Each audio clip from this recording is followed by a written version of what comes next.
സമയം കൊണ്ടൊന്ന് ഫ്രൈ ചെയ്തെടുക്കണം.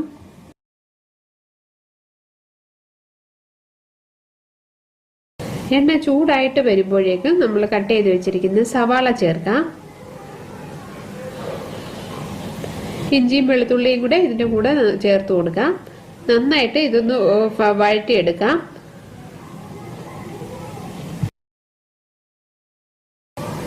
ചെറുതായിട്ട് ഒരു ലൈറ്റ് ബ്രൗൺ ആവുന്നിടം വരെ നമുക്ക് സവാള വഴറ്റിയെടുക്കണം. ചെറുതായിട്ട് സവാളയൊക്കെ ലൈറ്റ് ബ്രൗൺ ആയി തുടങ്ങുകയാണ്. ഇനി നമുക്ക് ഇതിലേക്ക് മസാല ചേർക്കാം. ഇനി ഇതിലേക്ക് മുളക് പൊടി ചേർക്കാം.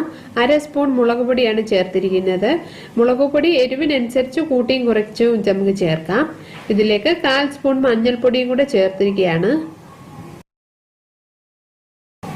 നന്നായിട്ട് 1